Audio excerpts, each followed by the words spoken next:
Bonjour, bonjour tout le monde, ici Fanelli en direct de ma cuisine. Bonjour, j'espère que l'été se passe bien de votre côté.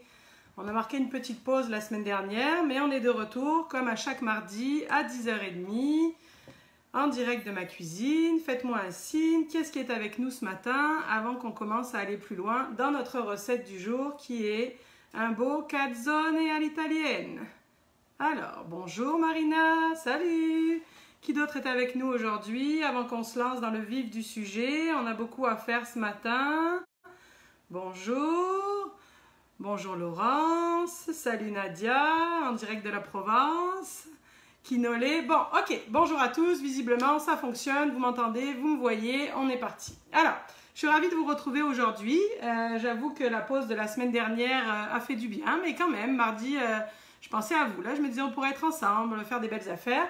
Mais il y en aura plein d'autres. Alors, aujourd'hui, c'est quoi le programme? C'est de préparer un calzone à l'italienne. Un calzone, ça veut dire chausson en italien. En fait, c'est comme une pizza améliorée ou modifiée. C'est une pâte à pizza que l'on va garnir et refermer en chausson. Ça se mange à l'apéritif ou ça se mange en plat principal avec une salade verte. C'est vraiment bon là parce qu'il y a plein de garnitures. C'est ça qu'il faut. Si tu n'as pas assez de garnitures, c'est pas intéressant. Puis, je vous réserve une petite recette surprise en cours de route. Ça va? On plonge? Comme d'habitude, vous retrouvez la recette du calzone dès la fin de ce live sur la page Facebook Fanelli.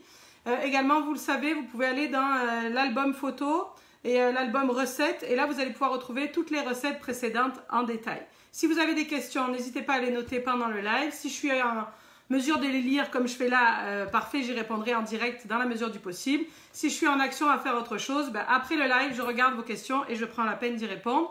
Vous pouvez aussi m'écrire sur Messenger, mais c'est préférable à mon sens de mettre vos questions sous les lives directement. Comme ça, ça fait profiter les autres. Quand vous posez une question, la réponse peut intéresser tout le monde. Ok, on plonge dans le vif du sujet. On va commencer à faire notre pâte à calzone. Donc ça prend de l'eau, 300 g d'eau. Comme ceci, ça prend de la levure. Je vais lancer l'étape puis on va se parler un peu plus. Donc vous voyez, une cuillère à thé comme ceci de levure sèche déshydratée. On referme. Et là, on va venir programmer 3 minutes à 37 degrés et à faible vitesse. Qu'est-ce qu'on est en train de faire? On est en train d'activer notre levure sèche déshydratée. Si vous avez de la levure fraîche, vous pouvez faire la même étape d'activation, mais elle est moins nécessaire. Quand on a de la levure sèche comme ceci, c'est sûr que c'est la même chose que de la fraîche, mais 2 fois moins en quantité, évidemment, parce qu'elle est déshydratée. Mais c'est préférable de la réveiller, de la rendre vivante en faisant un 3 à 4 minutes à 37 degrés à faible vitesse avant de faire n'importe quelle recette de pâte levée. Aujourd'hui, c'est le calzone, mais vous feriez une brioche, vous feriez n'importe quoi d'autre que ce serait le même principe. Hey, salut Loïc, dis donc le vieux dossier qui remonte à la surface. Ok, donc peu importe ce que vous faites, quand vous faites une pâte levée, ça prend toujours de la levure, soit de la levure fraîche si vous en avez, soit de la levure sèche déshydratée comme ici. Qu'elle soit à pizza, qu'elle soit à brioche, qu'elle soit, on s'en fout, ça fait la même affaire. C'est juste de la levure qu'on veut pour activer notre pâte, pour créer un dégagement gazeux, pouvoir ensuite avoir une belle aération, une belle mie dans notre pâte levée. Donc, je récapitule. Ta levure, peu importe la sorte, d'accord? Une cuillère à thé comme ceci si c'est de la déshydratée, sinon un 20 à 40 grammes si c'est de la fraîche selon ta quantité de farine, d'accord? Émietter dans ton liquide. Si c'est de la fraîche, tu peux enchaîner tes étapes comme on va dans la plupart des recettes et pétrir directement. Si c'est de la sèche, préférable donc de l'activer 3 à 4 minutes à 37 degrés, qui est la température idéale de réveil de notre levure. Plus, ça pourrait la brûler, moins, elle serait à moitié réveillée. Alors, je vois des commentaires concernant les cuillères. Vous verrez que vous avez vu qu'on a commencé toute une série de petits lexiques, des lexiques Québec-Europe. Et justement, je pense que c'est jeudi, on va publier les équivalences cuillères. Puis toute une série d'équivalences vont venir par la suite dans cette forme de lexique à chaque semaine. On va voir aussi les crèmes et les laitages. On va voir aussi les tasses. On va voir toutes sortes de différences entre nos deux pays pour qu'on arrive à mieux se comprendre. Bon, donc ça c'était l'étape de la levure. Maintenant, une fois que notre levure est activée, que le 37 degrés est atteint, c'est le temps de venir rajouter sa farine. Donc 500 g de farine dans cette recette, on met ça à l'intérieur comme ceci directement, tout est prépesé. Une cuillère à thé de sel ou 10 g de sel, c'est important, on doit saler sa pâte, sinon elle est fade. assaisonnement à l'italienne ou herbe de Provence, peu importe, comme vous voulez, pour parfumer votre pâte. Finalement, on fait une pâte à pizza, une pâte à pain, donc avec un parfum de Provence à l'intérieur. Évidemment que ça prend de l'huile d'olive, donc environ 30 g d'huile d'olive. On peut peser ou y aller comme ça au feeling. Comme ceci, on referme et là on est parti pour, c'est très rapide, environ 3 minutes de pétrin, de pétrissage sera suffisant. Alors évidemment, si on fait ça à la main, on va venir à peu près quadrupler ce temps-là. Alors attends, hein, comme ceci, 3 minutes, on est parti, toujours sur le gobelet quand on pétrit, pour laisser entrer l'air à l'intérieur. Si on n'a pas de robot culinaire pour pétrir sa pâte, eh bien c'est 4 à 5 fois le temps supplémentaire. Donc là, au lieu de 3 minutes, on mettra entre 12 à 15 minutes à pétrir à la main comme ceci. Donc, à vous de voir en fonction de ce que vous avez. Le pétrissage, c'est l'action d'activer le gluten présent dans la farine. Pourquoi on ne met pas le gobelet? Parce qu'on veut aussi entrer de l'air à l'intérieur de notre pâte. Est-ce que ça va? Oui? Est-ce que vous avez remarqué que donc je vous ai dit que dans cette recette, on a mis 300 g d'eau et 500 g de farine? Est-ce que ça vous rappelle quelque chose, cette proportion? 300 g d'eau, 500 g de farine? Normalement, oui, ça devrait vous rappeler quelque chose. Alors, je sais qu'il y a toujours un petit décalage dans votre participation, mais censément, vous devriez savoir que 300 g d'eau, 500 g de farine, c'est la recette du pain cocotte. La fameuse recette de pain qu'on fait dans une cocotte, la recette extraordinaire qui fait que, quoi qu'il arrive, on aura un pain avec une super croûte et une mie super aérée, super alvéolée. Et bien là, qu'est-ce que j'allais dire? Quelqu'un me dit attention, derrière il bouge. Oui, toujours quand il pétrit, mais il est poussé au fond du comptoir, il n'y a pas de problème avec ça. Qu'est-ce que j'étais en train de vous dire? 300 g d'eau, 500 g de farine, c'est la recette du pain cocotte en effet. Pourquoi j'insiste là-dessus? C'est parce que souvent, vous vous compliquez la vie pour plein d'affaires. Qu'est-ce qu'on se rend compte finalement? Qu'une pâte levée, c'est plus ou moins toujours la même chose. Que tu fasses, d'ailleurs, notre recette de bagel aussi, c'est la même affaire. 300 g d'eau, 500 g de farine. Bagel, calzone, pâte à pizza, pâte à pain, c'est que des résultats différents et pourtant, ça part de la même proportion liquide-farine. Donc, je trouve que 300 g de liquide, 500 g de farine, c'est une bonne mesure à se rappeler, peu importe ce qu'on fait comme pâte levée. Pourquoi je dis peu importe ce qu'on fait comme pâte levée? Si tu fais un pain au lait ou si tu fais une brioche, 300 g de lait, 500 g de farine, il y a peu de chances que ça rate. Alors après, on peut y rajouter du beurre et des œufs. Évidemment, si tu rajoutes du beurre et des œufs, il faut retirer du liquide. Mais là, ça devient un peu plus compliqué. Mais dans des basiques, tu n'es pas toujours obligé de courir après une recette. Si tu as comme tes basiques, comme ça, 300 g de liquide, 500 g de farine, mais tu peux pratiquement tout faire. Alors, c'est sûr qu'il y a des recettes de pâte à pizza, 200 g d'eau, 400 g de farine. Je ne remets pas du tout en compte toutes les recettes qui existent, c'est pas la question. C'est juste ramener au plus simple et vous dire que, regarde, si tu veux, essaie juste de te rappeler ça, puis peu importe ce que tu fais, ça devrait coller facilement. Ça va? Une fois que notre pétrissage sera terminé, qu'est-ce qu'il va falloir faire? Il va falloir faire pousser notre pâte. Dans la recette d'aujourd'hui, la recette de calzone, c'est pas indispensable de faire pousser. Si tu es vraiment pressé, si tu as vraiment une urgence calzone, une urgence apéritif entre amis, tu peux enchaîner les étapes directement. Ça sera quand même très bon pareil. Même quand on fait de la pizza, c'est pas très grave si on laisse pas pousser. Maintenant, si on a le temps, un peu de pousse, première pousse et deuxième pousse, c'est toujours préférable. Mais clairement, si tu es pressé, ne te prive pas de manger un bon calzone ou une bonne pizza parce que ça peut fonctionner pareil, même sans l'avoir mis à pousser. Donc, ici, ce qu'on peut faire, c'est laisser la pâte à l'intérieur du bol. Je vous la montre, hein, une belle pâte comme ceci. On peut laisser la pâte à l'intérieur du bol, remettre le gobelet. Elle va pousser là-dedans une trentaine de minutes. Puis au bout de 30 minutes, on ira dégazer directement dans le bol. Ça veut dire qu'on replace le bol. Puis là, on met 30 à 40 secondes de pétrin. Et la pâte va être dégazée pour nous. Puis ensuite, on enchaînera les autres étapes. Est-ce que ça va? Oui? Parfait. Alors, on va mettre ça vers là. Ici, on a dit, quand on fait un calzone, c'est une pâte à pizza repliée en deux et garnie à l'intérieur.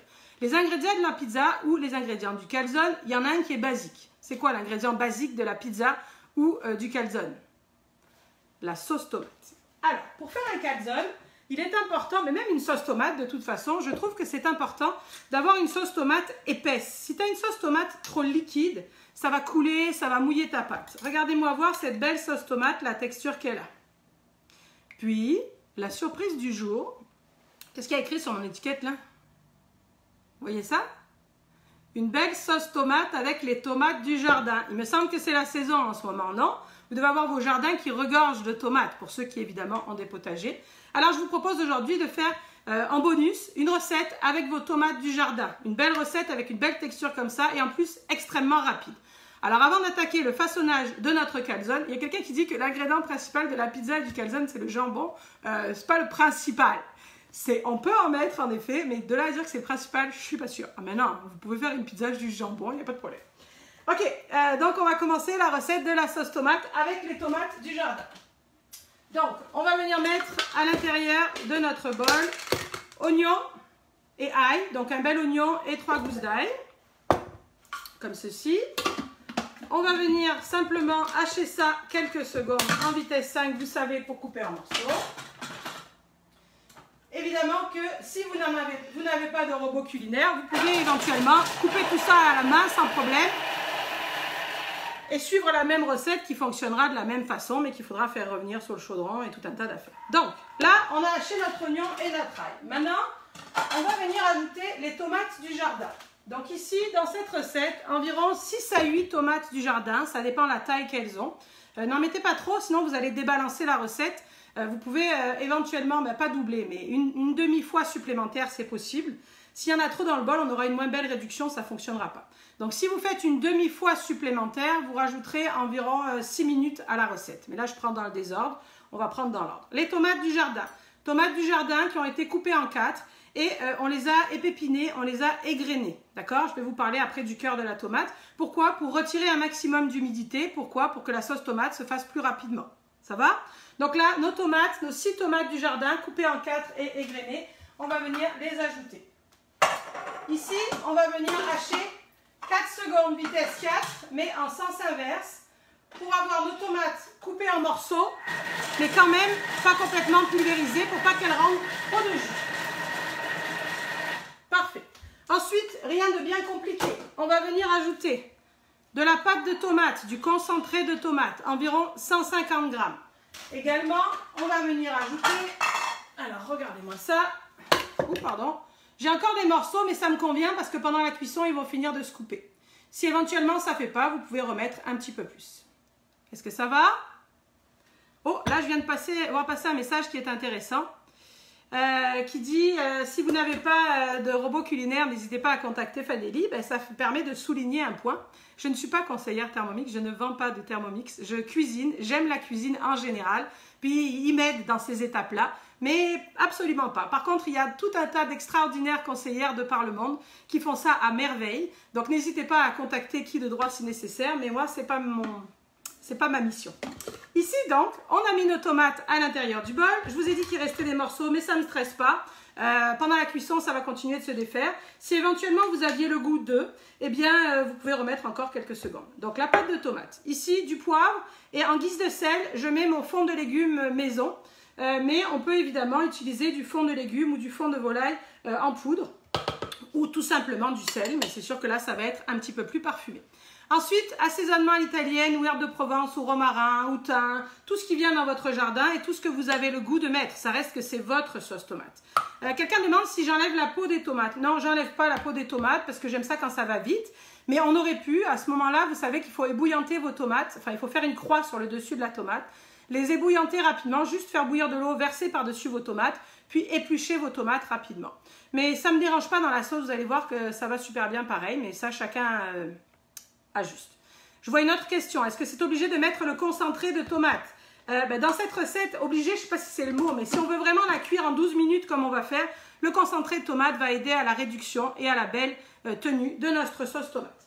Donc, on replace tout ça sur le dessus. J'ai oublié l'huile d'olive, c'est indispensable. Une bonne huile d'olive qui va apporter un bon goût à notre sauce tomate. Ici, ma belle huile d'olive, Olive et Gourmandise. On aura l'occasion d'en reparler. Donc, environ un beau 30 g d'huile d'olive à l'intérieur de votre bol ou de votre casserole.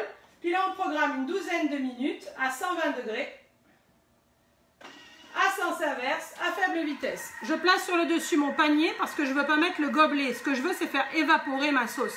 Si je mets le gobelet ou le couvercle de mon chaudron, je vais enfermer l'humidité à l'intérieur de ma casserole. Et du coup, ça ne va pas réduire et ça ne va pas donner une belle texture. D'accord? Donc là, le panier sur le dessus. Comme ça, ça permet d'évaporer, de réduire ma sauce, mais ça évite les projections. Est-ce que ça va? Donc là, je vous ai dit sens inverse, mais je vais mettre, non pas sens inverse, parce que ce que je veux, c'est que ça continue à hacher un peu mes tomates qui étaient encore en gros morceaux. Vitesse 1 pour que ça brasse correctement. Est-ce que ça va? Donc, sauce tomate du jardin, extrêmement simple. 6 tomates coupées en quartiers, égrenées, hachées grossièrement avec un oignon, de l'ail, pâte de tomate, concentré de légumes, assaisonnement à l'italienne, herbe de Provence, romarin, thym à ton goût, poivre bien entendu pour twister tout ça, ça c'est la base. 12 minutes, 120 degrés, vitesse 1, avec ou sens inverse comme tu veux, si tu veux des morceaux ou pas. Au chaudron, pareil, feu fort, environ pareil, 12-15 minutes, ça devrait faire sans problème. Si vous voulez augmenter la quantité, vous pouvez augmenter d'une demi-fois dans le robot culinaire, pas plus, parce que sinon il n'y aura pas assez de battements pour qu'elle réduise correctement. Si vous augmentez d'une demi-fois, donc ça donnerait 9 tomates, hein, vous comprenez, puisque c'était 6, ça donne... J'ai dit une bêtise? Non, c'est ça. Oui, c'est ça, ça donnerait 9 tomates. À ce moment-là, vous mettriez environ 6 minutes de plus, soit donc 18 minutes à 120 degrés, à sens inverse. Ah, Nadia, pas besoin de sucre, comme on veut. Ça vraiment, c'est comme dans la vraie vie, là, le sucre, on va en mettre, sucre, sirop d'érable, miel, peu importe, cassonade. Toujours une petite pointe, on peut, cuillère à thé, pour enlever l'acidité éventuelle des tomates. Et ça, c'est intéressant de dire l'acidité éventuelle des tomates. Si c'est vraiment vos tomates du jardin, gorgées de soleil et bien mûres, censément, on n'a pas vraiment besoin du sucre. Donc ça, c'est à vous de voir, c'est un détail, vous pouvez ou vous ne pouvez pas. J'avoue que moi, que je pense rarement à la mettre, puis j'aime quand même ma sauce tomate. Pour ce qui est de la conservation, 1 minute, un pas à la fois, je vais vous en parler quand on en sera à la mettre en pot puis à réduire. Est-ce que ça va? Parce qu'on est censé faire le calzone quand même. Hein? Ici, dans mon pot, qu'est-ce que c'est, à votre avis? De quoi je voulais vous parler? Qu'est-ce que c'est ça, vous pensez? Ah oui, on peut mettre un peu de piment, on peut mettre ce qu'on veut. Parfois, dans la sauce tomate, pardon, je vois les questions qui rentrent en même temps. Dans la sauce tomate, parfois, je mets des olives noires, du poivron, tu peux ajouter ce que tu veux, il n'y a aucun problème. Par contre, si tu commences à ajouter beaucoup de légumes supplémentaires, tu sais, des poivrons, des champignons, il va falloir mettre plus de temps parce que ça va mettre plus de temps à réduire. Alors ça, qu'est-ce que c'est? Gazpacho, pas encore. C'est le jus de mes tomates. En effet, le cœur que j'ai récupéré avec mes tomates et le kiki de la tomate aussi, on ne s'embête pas. J'ai tout gardé, puis j'ai pulvérisé 30 secondes, vitesse 10. Ça m'a donné cette eau de tomate. Cette eau de tomate, ben, on ne la perd pas. Ça peut être une base à tout. Ça peut être la base, n'importe quoi. Quand tu fais une soupe, au lieu de mettre de l'eau, tu vas mettre ça. Ça peut être la base pour un jus de légumes. Ça peut être même un jus de tomate avec du sel de céleri, puis un peu d'oignon, un peu de ce que tu veux, un concombre là-dedans, puis tu peux te faire un super cocktail avec ou sans alcool, mais c'est juste pour pas le jeter. Ça va? Ok. Alors, c'est pas le coulis, hein, c'est vraiment du jus, il n'a pas été cuit encore. Hein? Bon, là maintenant, il faut qu'on attaque notre calzone. Si vous avez des questions concernant la sauce, n'hésitez pas à les noter, ça me fera plaisir d'y répondre. En diagonale de l'écran, j'ai vu passer quelqu'un qui voulait savoir où est-ce qu'on retrouve les recettes. On retrouve les recettes sur cette page Facebook, la page Facebook Fanelli. À la fin de ce live, elle va être publiée. Et ensuite, vous pouvez retrouver toutes les recettes précédentes dans l'onglet photo, album, recettes. Ok, donc, pour faire notre calzone, ça va prendre de la pâte. Alors, j'ai préparé une pâte d'avance, mais avec tout ce que j'ai parlé, je n'aurais pas eu besoin. Vous vous rappelez mon histoire de 30 minutes, pas obligé, pas ou pas. J'ai préparé une pâte d'avance, mais clairement, j'aurais pu, avec tout ce que j'ai parlé, utiliser autre. Je vois un passé au tamis en diagonale, je ne sais pas quelle était la question. Le jus qui était là, non, c'était juste pulvérisé, 30 secondes, vitesse 10. Bon, j'arrête avec la sauce tomate et je me concentre ici. Ici, donc, notre pâte à lever, une trentaine de minutes, la pâte à calzone. Il faut absolument venir la dégazer correctement. Je vais venir fariner mon comptoir généreusement, puis récupérer ma pâte dans mon bol, former une boule, ça c'est ce qu'on fait dans n'importe quelle recette de pâte levée, comme ceci, comme ceci. On récupère notre pâte en formant la boule. Alors, j'ai oublié de vous dire que quand on a fini la recette, la pâte, avant de pousser, la pâte est légèrement collante parce qu'on a mis l'huile d'olive, mais en poussant, ça revient un peu moins. Puis de toute façon, on va venir fariner notre comptoir. Avant d'attaquer le façonnage, vous avez entendu un léger bip. Qu'est-ce que c'est à votre avis? C'est mon four qui m'appelle parce que j'en ai fait une en primeur pour vous la montrer direct toute chaude. Alors, on embraye un peu les étapes, mais vous allez voir que... Attends que j'arrive. Qu'est-ce qu'on est en train de faire? On est en train de faire ça, voyez-vous? Oh, mes cochons, mes cochonnes. Alors, ça va nous attendre 2 minutes. Puis ensuite, on ira voir à l'intérieur. Voyez-vous mon beau calzone à l'arrière? Bah, c'est ça qu'on est en train de faire. Mais concentrons-nous sur ce qu'on fait là. Donc là, notre pâte. La farine. D'accord? Comme ceci. Légèrement, venir étaler comme ceci. Légèrement, venir étaler comme cela. Puis là, l'objectif, c'est de venir étaler notre pâte dans un grand cercle, environ un 45 cm. Ce qu'il faut avec ton calzone, c'est que ta pâte ne soit pas trop épaisse. Si la pâte est trop épaisse, ce sera désagréable parce que tu mangeras du pain finalement. C'est pas ça que tu veux, c'est la garniture. Quand on étale une pâte à pizza, je ne sais pas si vous entendez, mais on pousse bien jusqu'au bord pour faire péter la pâte. En fait, quand on fait péter la pâte, c'est tout simplement qu'on continue de la dégazer. Donc là, c'est important de temps en temps venir refariner son comptoir, puis remettre un peu de farine comme ceci. Je sais que dans certaines recettes, je vous dis, attention à la farine, si vous en mettez trop, vous débalancez votre pâte. Mais dans le cas de la pâte à pizza, si tu veux qu'elle s'étende correctement, il faut qu'elle puisse glisser. Sinon, elle reste accrochée à ton comptoir ou à ton tapis, puis du coup, tu galères. Vous entendez? Donc là, on prend la peine de bien étirer jusqu'au bord. Une pâte, quand on l'étale, la pâte à pizza en particulier, mais plus ou moins toutes les pâtes, c'est juste que souvent une pâte levée, c'est surtout la pâte à pizza qu'on étale. C'est très élastique parce qu'en fait, c'est toujours pareil, c'est le gluten présent dans notre pâte qui rend ça élastique. Vous voyez, là, elle a rétréci. C'est normal. Il faut persévérer et on étale et on étale et on va voir que d'un seul coup, ça va glisser tout seul.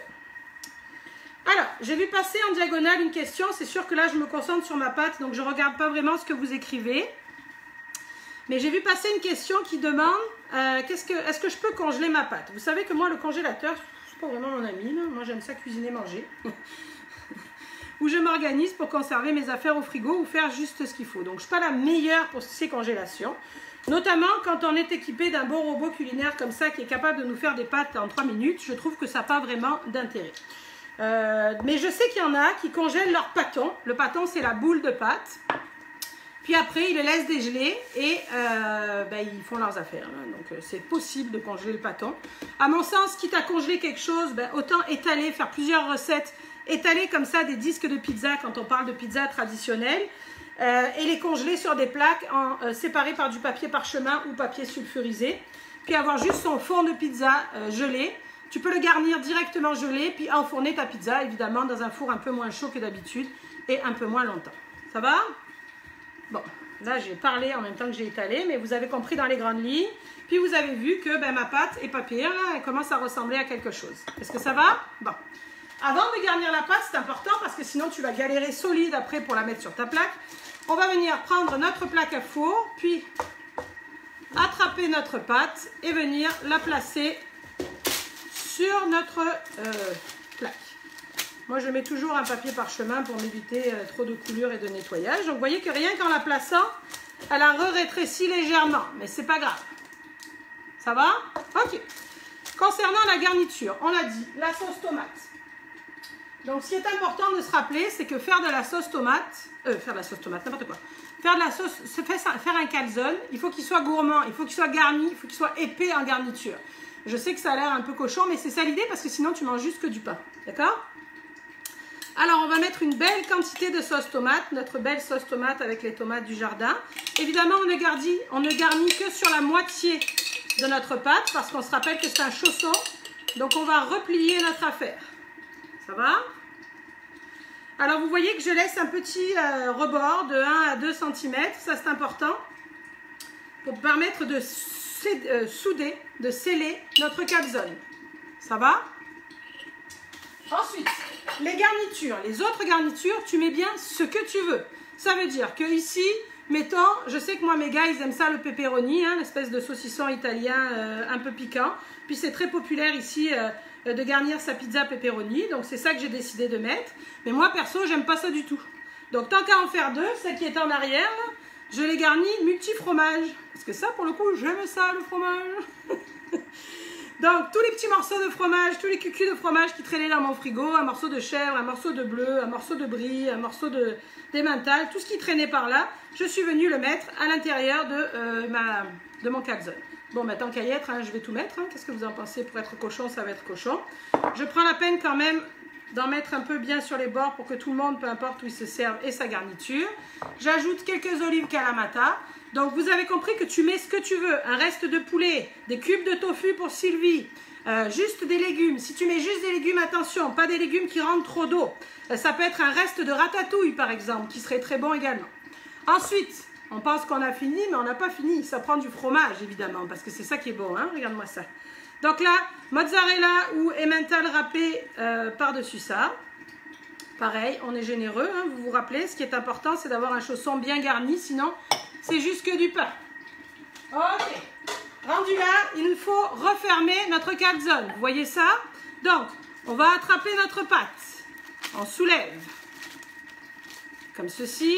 On vient replier ça d'un coup sec. Comme ceci. Première chose, avant de penser à souder... Oh, il y a une olive qui a décidé de se faire la patrouille. Avant de décider, je vais tourner ma plaque pour que vous voyez mieux. Avant d'attaquer le repliage de bord, je m'assure que ma garniture ne s'échappe pas. Donc j'ai replié et juste pressé mon calzone. Vous voyez ça sur la bordure? Oui. Oh là là, oui, tu as raison Nadia. Chèvre, miel, figue, mon Dieu. Ok, donc là, je m'en vais faire un roulé. Je ne sais pas si vous voyez, mais je vais faire tout le tour. Je roule, j'appuie. Je vais bien chercher la pâte en dessous, d'abord, pour rouler mon affaire. On va d'abord faire un premier roulé. C'est important, vous voyez là sur la bordure, j'ai un peu de sauce qui s'échappe, c'est pas très grave, mais c'est sûr que si tu as trop de sauce qui s'échappe, alors ton calzone va fuir, puis c'est dommage. Pour diverses raisons, tu perds ta garniture, mais surtout le côté soufflé et gonflé qu'on avait à la sortie du four, s'il y avait une ouverture quelque part, bah, tu perds ta garniture, tu perds ton soufflé. Donc là, on a fait, oui 2 secondes la sauce, on a fait un premier tour, mais vous voyez que ça s'ouvre ici, on recommence, on s'assure de... Donc je roule et j'appuie. Il ne faut pas avoir peur de rentrer son doigt. Si ton doigt commence à être humide, n'hésite pas à fariner tes doigts pour bien venir rentrer la pâte à l'intérieur. Vous voyez, rouler, plier, rouler, plier, rouler, plier. Mon four est allumé à 500 degrés Fahrenheit. Je ne me rappelle plus de la conversion de tête, mais 260 degrés Celsius, c'est ça. C'est très chaud, mais c'est l'idée, hein, c'est comme un four à pizza du pizzaiolo, hein. Ok, on a fait ceci. Qu'est-ce que vous en pensez? Jusque-là, c'était compliqué. Est-ce que tu peux congeler à cette étape? Oui, tu peux, mais moi, j'aime pas ça. Parce que la garniture à l'intérieur va mouiller ta pâte, c'est pas idéal. À ce moment-là, il vaut mieux cuire ton calzone, mais peut-être l'arrêter 5 minutes avant la fin pour pas qu'il soit trop doré. Le mettre au congélateur, puis le rentrer le jour même, le jour où tu as décidé de le manger, le rentrer congelé directement dans ton four, pas à 500, hein, de fait, plutôt à 400 degrés Fahrenheit ou 200 degrés Celsius environ. Et le faire dégeler et finir de cuire. J'ai parlé vite, mais l'avantage c'est que vous pouvez revoir ces vidéos autant de fois que vous voulez dans l'onglet vidéo de notre page Facebook. Ici, mon calzone, de l'huile, huile d'olive, bien sûr, de la bonne huile d'olive, par-dessus, généreusement, pour le goût, mais aussi pour le visuel. Qu'est-ce que je voulais vous dire que j'ai échappé, flûte? Le four, je voulais dire... Ah oui, deuxième pouce. Une fois que tu as garni comme ça, tu peux l'enfourner directement ou tu peux laisser 15-20 minutes sur ton comptoir, le temps que ton four chauffe, avant d'enfourner. Ça va? J'ai sûrement raté plein de questions que je reverrai à l'après. Concernant le four, on en parle à chaque fois. Je n'ai pas de four à convection. Non, j'ai juste un four traditionnel. Donc, je le rentre dans mon four traditionnel, au milieu, à 500 degrés Fahrenheit, avec le papier parchemin. Non, il ne brûle pas. Mais peut-être que chez vous, oui. Si jamais, ben, organisez-vous, n'en mettez pas. Mais moi, ici, ça, c'est j'insiste à appuyer sur la croûte. Bordure, il n'y aura pas de garniture pour la rendre un peu plus miam. C'est du sel de Guérande ou fleur de sel ou sel de Maldon, des cristaux de sel qui vont apporter un petit crunchy à ma recette et gustatif et cronk-cronk dans ta bouche. Est-ce que ça va? Oui? Bon. Qui c'est qui me dit, Fanelli, il faut mettre l'œuf? Il faut mettre l'œuf, il faut mettre l'œuf. J'ai pas oublié d'œuf dans mon calzone. On peut mettre de l'œuf à l'intérieur du calzone si on veut. Mais j'avoue que moi, entier, cassé au milieu, c'est pas pire. Mais parfois, il finit par être comme trop cuit. Je trouve ça pas terrible. Mais oui, c'est vrai que dans la plupart des calzones italiens traditionnels, 1 à 2 œufs cassés sur le milieu avant de refermer notre affaire. Mais parfois, ça finit par un œuf cuit dur, j'aime moins. Bon. Rendu là, on prend notre affaire, on s'en va dans le four, donc à 500 degrés Fahrenheit. Et on programme 20 minutes. 20 minutes, 500 degrés Fahrenheit. Alors, si par hasard, je suis pleine de farine, si par hasard, votre four est un peu agressif, là, surveillez les 5 dernières minutes qui ne bronzent pas trop. Si vous voyez qu'au bout de 15 minutes, il commence à être trop bronzé, parce qu'il faut quand même que notre grosse garniture à l'intérieur ait le temps de cuire, à ce moment-là, rabaissez votre four à 450 Fahrenheit au lieu de 500 Fahrenheit. Ça va?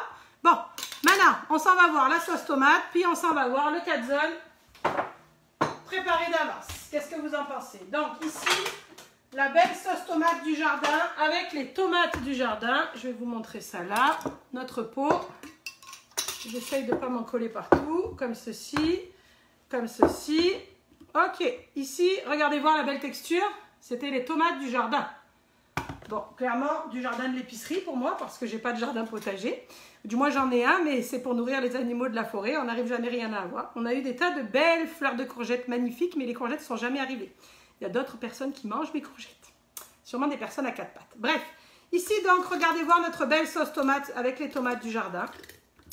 Donc, selon les tomates, vous voyez, je ne sais pas si vous apercevez, mais il n'y a plus de peau, là. On voit bien, ça ne gêne pas particulièrement que j'ai laissé la peau. Selon les tomates, vous voyez, celle-ci, mettons, je l'aurais bien laissée encore un petit 3-4 minutes. Peut-être que certaines sont plus humides, c'est pas vraiment le mot là, mais vous comprenez. L'avantage, c'est que vous ajustez la recette à votre goût, donc éventuellement un petit 5 minutes supplémentaires si vous trouvez qu'elle est trop liquide. Concernant la conservation de cette sauce tomate, quand on met une recette dans un pot comme ceci et qu'on referme directement, évidemment, on s'assure que notre pot est propre et qu'il est à la bonne taille, donc là il m'en manque un petit peu, mais quand on fait une recette et qu'on la verse chaude dans un pot et qu'on referme notre pot directement, des pots type le maçon ici ou des pots le parfait en Europe, et bien rapidement ça va cloquer comme ceci, donc là c'est pas de la stérilisation bien entendu, dans ton sous-sol, par contre jusqu'à 1 mois au réfrigérateur sans aucun problème du moment qu'elle n'a pas été ouverte.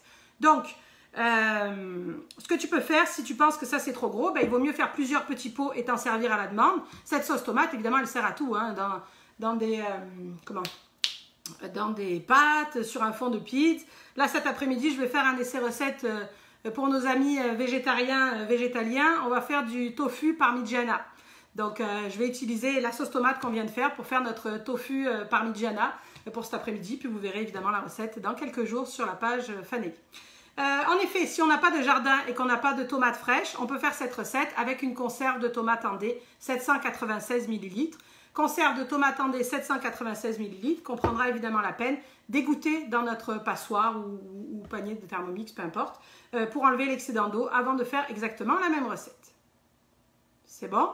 Ok. Allez, maintenant on y va. On va se garnir, on va se régaler de notre calzone et cochon. Donc vous vous rappelez que celui-ci, je l'ai fait au 1000 fromage et on va voir de quoi ça a l'air à l'intérieur. Allez, prêt mes cochons, mes cochonnes, regardez ça. Oh, il y en a du fromage là-dedans. Qu'est-ce que t'en penses, Nathalie de l'autre bord? T'as le goût de manger du fromage? Ok, bon, vous voyez assez, hein? Oui, hein? Je pense, hein? Je vais vous l'approcher histoire de faire encore plus baver. Ça coule, tout ce bon fromage. Ok, donc ça c'est sûr que quand ça sort du four, c'est bien meilleur. Hein? Le manger directement quand c'est coulant comme ça, c'est une tuerie. Tu peux le conserver, c'est certain. À ce moment-là, ça prend quand même la peine de le réchauffer un peu au four pour retrouver justement le crémeux, le coulant du fromage. J'espère que vous avez aimé notre live de ce matin, donc avec le calzone. Rien de compliqué finalement, hein, c'est un repas de midi qui dépanne facilement, mais qui peut aussi faire l'affaire quand on reçoit. Différent, encore une fois, d'une pizza traditionnelle. Ça sent ultra bon, hein, ici, j'aime autant vous le dire. La sauce tomate avec les tomates du jardin. Qu'est-ce que j'ai d'autre à vous dire? J'espère que les recettes que vous avez vues ces derniers temps, vous avez apprécié. J'ai vu que la terrine de campagne de la dernière fois, vous avez bien aimé ça. Il me semble que la vinaigrette avec les tomates du jardin aussi, ça vous a plu. Vous savez que ça s'en vient, hein, on prépare le lancement de notre site internet parce que c'est sûr que mais ça sera quand même plus facile de faire des recherches sur le site quand on veut des recettes. Donc on fera normalement notre rentrée scolaire comme tout le monde, début septembre avec de belles surprises, des cours en préparation, je commencerai sûrement par des cours boulangerie parce que je sais que vous aimez ça. Aujourd'hui c'était assez rapide, c'était basique, mais on va tous se dire la farine, les levures, toutes ces choses-là. Donc restez à l'affût. Parlez-en autour de vous, autant que vous pouvez, autant que vous voulez. Au plus on sera, au mieux ce sera. Je vous remercie de votre attention. J'espère que vous avez passé un bon matin. Et puis, c'est ça. Je m'en vais me régaler de mes bons calzones. Salut tout le monde, à la semaine prochaine!